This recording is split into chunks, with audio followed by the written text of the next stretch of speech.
Ah, for the good old days. Wasn't that a beautiful Model T? And then again, wasn't that a beautiful BMW? It all depends on your point of view.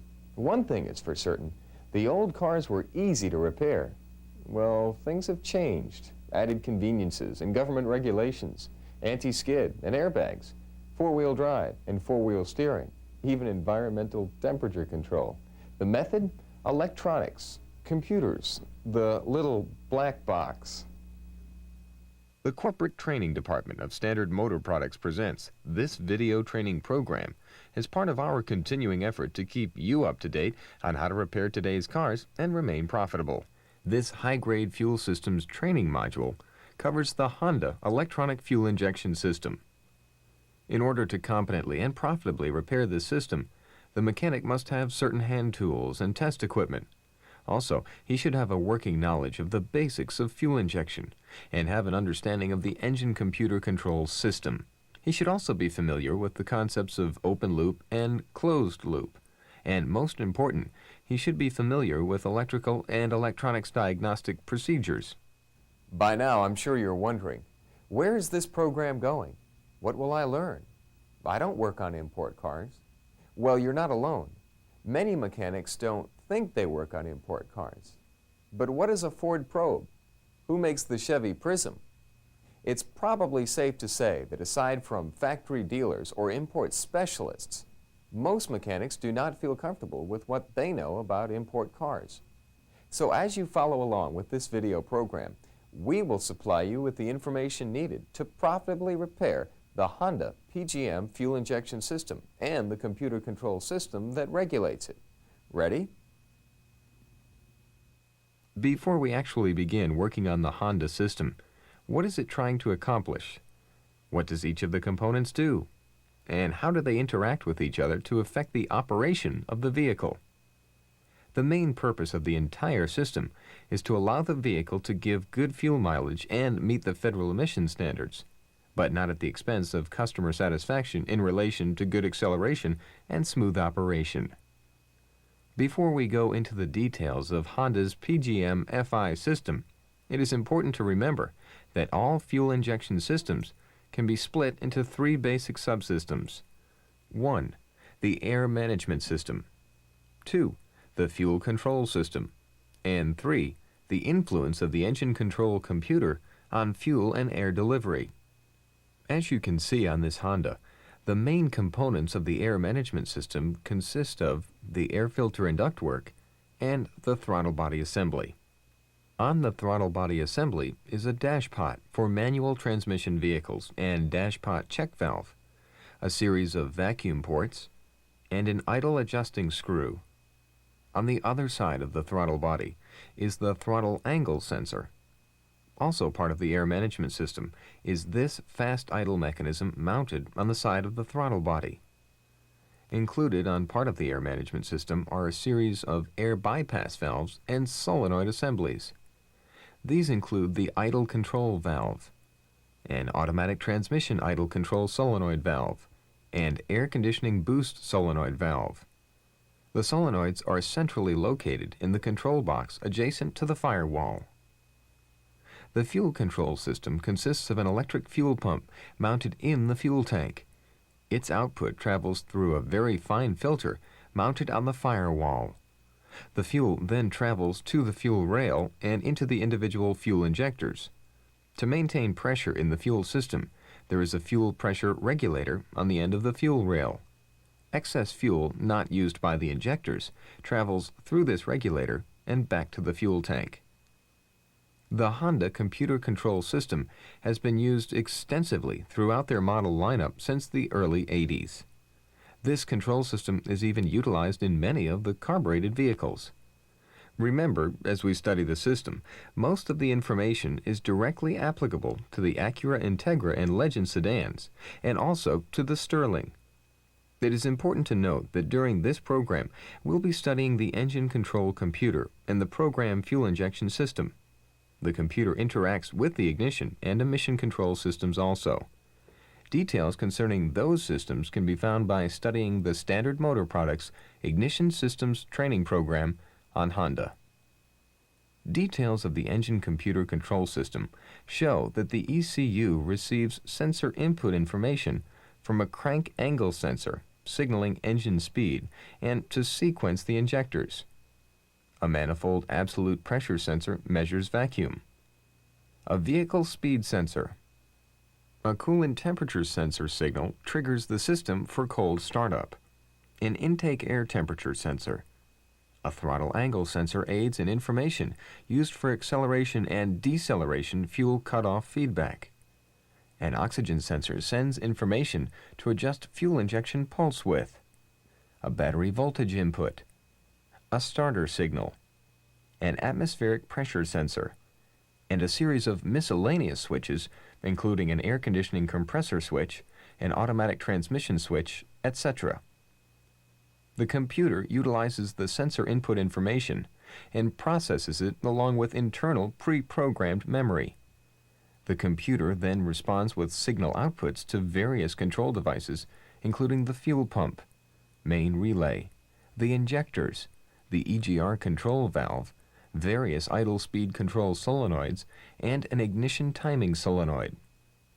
By now, I'm sure you're aware of the fact that Honda does not utilize a cold startup injector assembly. The engine computer merely lengthens the fuel injection pulse width under certain temperature conditions to enrich in the fuel mixture for startup. Also, as you can see, the system does not utilize a mass airflow sensor or a Bosch-style vane airflow meter. In fact, this system is of the speed density style, not the mass airflow style. You should keep in mind that the sensor inputs from the crank angle sensor and absolute pressure sensor, along with pre-programmed memory, actually control the basic fuel discharge pulse width. Also, along with the throttle angle sensor, they control fuel cutoff at high engine speed to prevent engine overspeed and fuel cutoff during deceleration to help improve emission control. All of the remaining sensor inputs, coolant temperature sensor, intake air temperature, throttle angle, the oxygen sensor, and the atmospheric pressure sensor are utilized for fuel pulse width compensation or modification. The fuel pump control system is designed to shut off the power to the fuel pump to prevent the pump and the injectors from discharging fuel in case of an accident.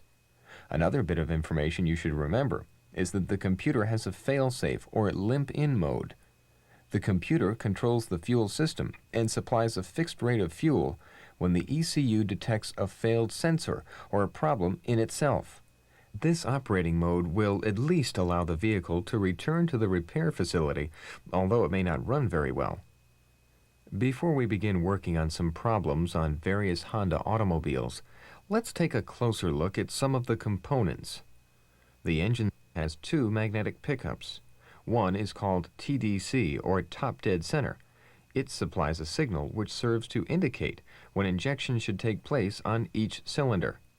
Also, the TDC sensor signals engine speed. The second signal, a CYL, or cylinder position sensor, is utilized to detect number 1 cylinder as a basis for the sequential fuel injection system. Honda utilizes a stack of resistors to reduce the current flow to the fuel injectors. Honda's injectors utilize a very reduced number of coil windings in their injectors to increase the rise time or opening time of the injector. Due to the very low resistance of the injectors, the current limiting resistors are installed in series to prevent the injectors from burning out. That's it. We have covered the basic components and functions of the Honda Program Fuel Injection System. Now, let's repair some common problems. Hands-on experience may be the best teacher, but through the use of video, we can simulate everything except your hands actually touching the components. Ready to begin? Since the diagnostic procedures are almost identical on all Hondas, Acuras, and Sterlings, we will review each of the engine styles during the process of repairing some common problems found on Honda vehicles. It is important to always consult service literature for exact diagnostic trouble codes and component part resistance or voltage values before beginning to work on any particular problem.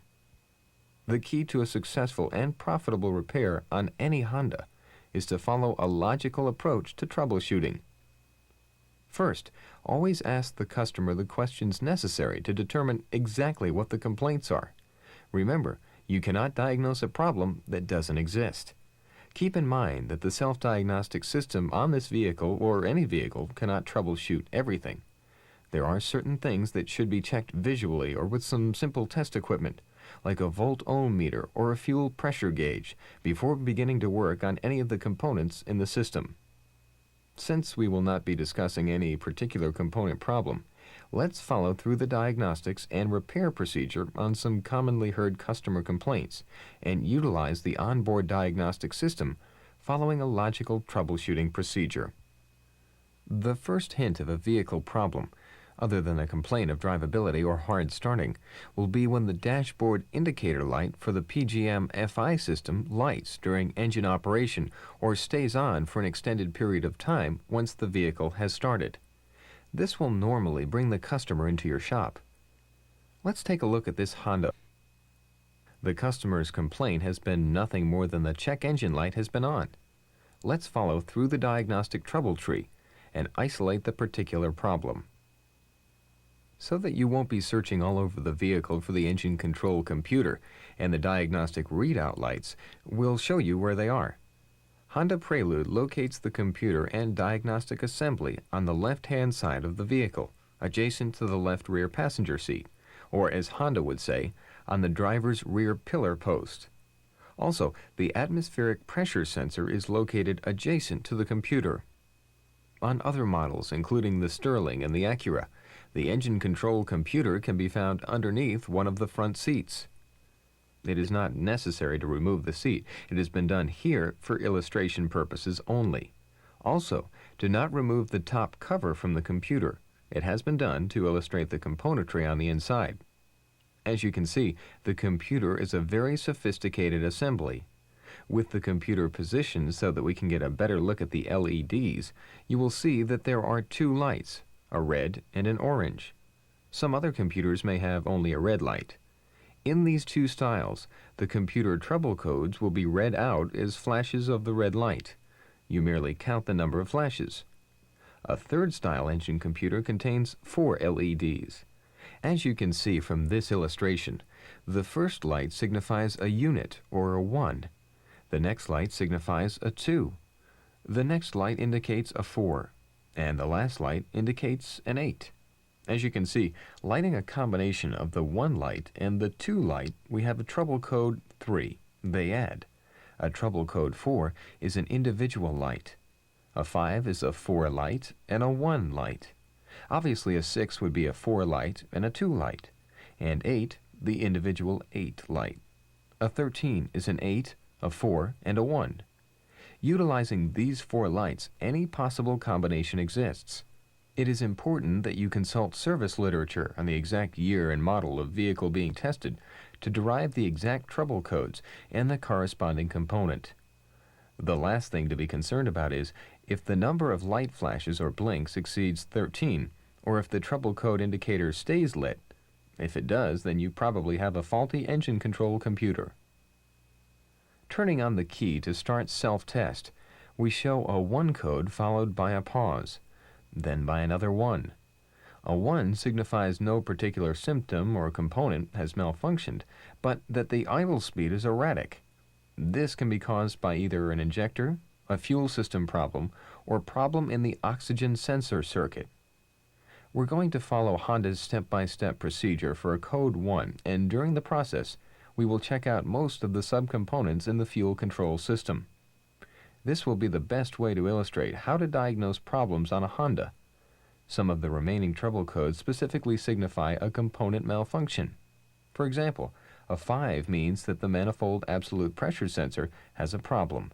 An 8 signifies a crank angle sensor fault, and a 10 is a faulty intake air temperature sensor, all easy to verify and repair. The first step in the diagnostics for a 1 trouble code is to make sure that there is no problem with the spark plugs or the spark plug wires that can cause a misfire. A misfire can initiate a false trouble code 1 in the engine control computer.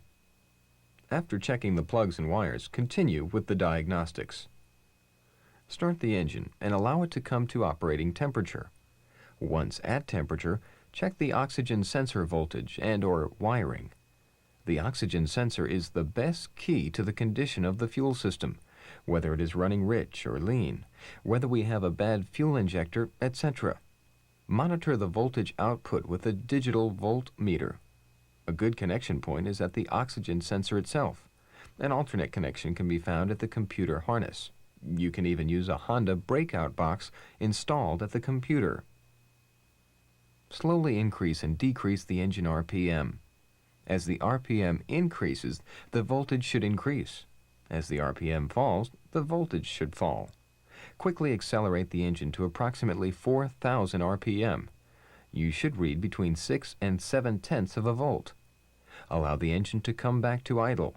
The voltage should drop down close to 3/10 of a volt. Let's check the response of the fuel injectors and the regulator. Disconnect the vacuum hose from the fuel pressure regulator and plug it. Utilizing a vacuum pump, apply approximately 30 millimeters of vacuum to the regulator. Again, raise the engine speed to about 4,000 RPM. Note that the voltage of the oxygen sensor should be above 6/10 of a volt. With vacuum applied, we're allowing maximum fuel available by controlling the fuel pressure regulator. If the voltages do not fall within the correct ranges, or if the response is extremely slow, replace the oxygen sensor. Since we still have a trouble code 1 and the oxygen sensor appears to be okay, let's proceed with a component-by-component check of the fuel system. The first test should be performed is to check the system's fuel pressure. The correct procedure calls for disconnecting the fuel pipe on top of the fuel filter to relieve the fuel pressure. Cover the area with a rag. Caution: with the engine off, you must relieve the fuel pressure in the fuel system in a careful manner. Always avoid allowing fuel to come into contact with hot engine components. Do not smoke while working on the fuel system. Install the fuel pressure gauge at the filter utilizing the proper adapter. Always utilize new washers whenever the banjo fitting is removed. With the gauge properly installed, start the engine. Measure the fuel pressure with the engine idling and the vacuum hose to the fuel regulator disconnected and plugged. Specification calls for 36 pounds per square inch, or 255 kilopascals. If the fuel pressure is higher than specified, the fault is probably that of the fuel pressure regulator. If the fuel pressure is lower than specified, you can check for a plugged fuel filter, a bad fuel pump, or a faulty fuel pressure regulator. Let's check the operation of the fuel pressure regulator. Reattach the vacuum hose to the pressure regulator. The fuel pressure should drop. Shut off the engine and observe the fuel pressure gauge. The fuel pressure should hold steady. Over a 5 or 10-minute period of time, there should be no substantial pressure drop. If there is a pressure drop, you must determine whether it's the fuel pressure regulator or drain back valve in the fuel pump or a leaky injector. A simple way to isolate the component is restart the engine and charge the fuel pressure rail. Shut the engine off and crimp the fuel return line between the regulator and the fuel tank. Monitor the pressure gauge. If the pressure gauge does not drop, you have isolated the regulator. If it continues to drop, recharge the fuel rail. Pinch the pressure hose on the inlet side of the fuel filter and monitor the gauge. If the pressure leak or pressure drop stops, you have isolated the fuel pump. If we continue to have a pressure drop, you may suspect a leaky injector. While we have the fuel pressure gauge attached, let's do a fuel injector balance test. We can do this in a number of ways. 1. Run the engine and monitor the engine's tachometer and alternately connect and disconnect each individual injector, monitoring the idle speed drop. The idle drop should be the same on each cylinder.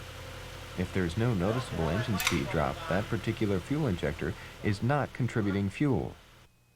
Before replacing the injector, 2 other tests should be done. 1. Measure the resistance of the injector. Resistance should be 1.5 to 2.5 ohms. If not as specified, the injector must be replaced. Next, monitor the voltage to the fuel injector with the engine running. It should fluctuate between 0 and 2 volts as the injector is fired. If the voltage is correct, yet the injector does not contribute power, the injector needs replacement. If there is no voltage available to the particular injector, check the power available from the resistor stack and/or the wiring. With the engine turned off, disconnect the wiring harness to the resistor stack. As you can see from this illustration, the resistance between A and B, A and C, A and D, and A and E should be between 5 and 7 ohms each. Remember, you're looking for an open resistor. If any resistor is found bad, the entire resistor stack must be replaced. An alternate test method would be done utilizing a fuel injection test box. The method: pulse each injector and monitor the fuel pressure drop. Before we do an injector replacement, try cleaning the injectors. The injectors may only be clogged or fouled. Flushing the fuel injectors with an approved cleaning solvent and gasoline can quickly restore original performance to any vehicle with clogged injectors. Proper procedure: shut off the engine and remove the key. Relieve the fuel pressure in the system. Next, remove the fuse that powers the fuel pump, or if necessary, disconnect the power lead to the fuel pump itself. Restrict the return line to the fuel tank so that the cleaning solvent will not be forced back to the fuel tank. With a pressurized tank or canister attached to the fuel system, restart the engine. Check for leaks. Run the engine on the fuel and solvent in the pressurized canister until the engine stalls. Disconnect the pressurized canister, install new washers on the banjo fitting at the fuel filter, and reconnect the fuel line. Reinstall the fuse to the fuel pump and remove the restriction from the fuel return line. Check all fuel fittings for tightness. Restart the engine. Immediately check for leaks. If the vehicle continues to run poorly or still exhibits a lack of power, it will be necessary to replace the fuel injectors. We will illustrate the procedure on this Acura. The procedure is almost identical on any Civic or Accord. With the ignition off and the key out of the switch, relieve any fuel pressure in the fuel system. Disconnect the fuel line couplers and banjo fittings on the end of the fuel rail, both the pressure line and the return line. Remove the fuel rail retaining bolts. Remove any electrical or vacuum hoses that will restrict the removal of the fuel rail and the injectors. Unplug each individual injector. Caution: do not lose or misplace the injector wiring retaining clips. Next, lift up on the fuel rail. It is not uncommon for the injectors to stay stuck in the engine block, depending on how hard the O-rings have become. With the rail out of the way, remove any of the remaining injectors, O-rings, spacers, etc. Carefully clean the area around each fuel injector hole in the cylinder head. Install 4 new O-rings. As an alternate method, it may be more convenient to install the new O-rings on the injectors themselves. Lightly lubricate the O-ring and install it on the injector or in the cylinder head. Lightly lubricate a new O-ring and install it on the top of each injector. With the rail thoroughly cleaned, reinstall the fuel injectors into the rail. Make sure that the fuel pipe and the fuel injectors are aligned to the correct position and that the alignment marks on the rail and the injectors match. Now, carefully lower the fuel rail and the injectors onto the engine. Carefully insert each injector into its appropriate hole in the engine block. Install the fuel rail spacers. Before installing the retaining bolts, make sure that each injector moves freely and is properly aligned to both the rail and the cylinder head. Install and torque the retaining bolts. Reinstall each injector's wiring harness, double checking that the wire clip is in the proper position and that the harness snaps into place. Reinstall the fuel return line and the fuel pressure line utilizing new washers and torque the bolts to the proper specifications. Lastly, reinstall any vacuum hoses or electrical wiring that was removed during disassembly. Restart the engine and check for fuel leaks. That's it. We have tested the entire fuel system, flushed the fuel injectors, and replaced them. On this V6, changing the injectors on the other rail would be done in the same manner. There are very few components remaining in the fuel injection system. But let's take a closer look at how you would test and/or adjust one of the idle control solenoid valves. Remember, we have an idle control solenoid valve, a fast idle control solenoid valve, an automatic transmission idle control solenoid valve, and an air conditioning idle boost solenoid valve. They all work pretty much the same way, and they all perform the same function. Start the engine and turn on the air conditioner. You should hear the valve click, and the engine speed should increase, or at least maintain, as the air conditioning compressor is turned on. Turn off the air conditioning. The engine speed should stay relatively stable, but you should hear the solenoid valve de-energize. If the engine were to stall when the air conditioner were turned on, or if there were a substantial increase in engine speed, the valve should be checked. The first step would be to disconnect the electrical connector on the side of the control box. We will energize the solenoid valve manually to double-check the solenoid function. Connect a set of jumpers to the battery and power the solenoid directly. Connect the battery positive terminal to the black and yellow terminal on the control box coupler and the negative battery terminal to the red terminal on the box. The solenoid should energize. The only other possible cause of malfunction is a mechanical problem in the valve. Since the solenoid valve checks properly, reconnect the power plug on the side of the control box and restart the engine. If the engine idle speed still drops off, you'll need to adjust the AC idle boost valve located near the master cylinder. Turn on the air conditioner. The idle speed should maintain at about 750 RPM. If it is still dropping off, turn the adjusting screw on the valve about half of a turn and check the idle speed again, turning the air conditioning system on and off and watching the tachometer. Once you've adjusted this valve, you should make sure that the automatic transmission idle speed RPM range remains in the specified position. Next, turn on the headlights, the rear window defogger, and turn the air conditioning system off. It should still maintain idle. One last system that should be checked is called a fuel cutoff system. It is designed to aid in increasing fuel economy by interrupting the fuel injector signal on deceleration. This is a very simple test to perform. Start the engine and let it come to operating temperature. Make sure it idles smoothly. Disconnect the vacuum hose from the dash pot at the throttle body. Using a stethoscope or screwdriver as a stethoscope, place it next to a fuel injector. Increase the engine RPM to about 3,000 and quickly release the throttle. The clicking of the injector should cease momentarily when the throttle is released. If the clicking does not cease, the system is not functioning properly. The controller is the ECU. It supplies the ground path for the fuel injectors. The trigger is the throttle angle sensor. It is easy to check the throttle angle sensor using a simple volt-ohm meter. Use the ohm meter and measure the resistance across the two outside terminals, that is, the yellow with white hash and the green with the white hash wires. Specifications call for between 4,000 and 6,000 ohms. If out of specifications, loosen the two mounting screws for the throttle angle sensor and attempt to adjust it. If it cannot be brought into specification, the sensor must be replaced. When the sensor is replaced, it can be reinstalled utilizing the resistance measurements already listed. It is also possible and preferable to do a voltage test utilizing a digital voltmeter. Measure voltage at pins C7 and C12 of the computer.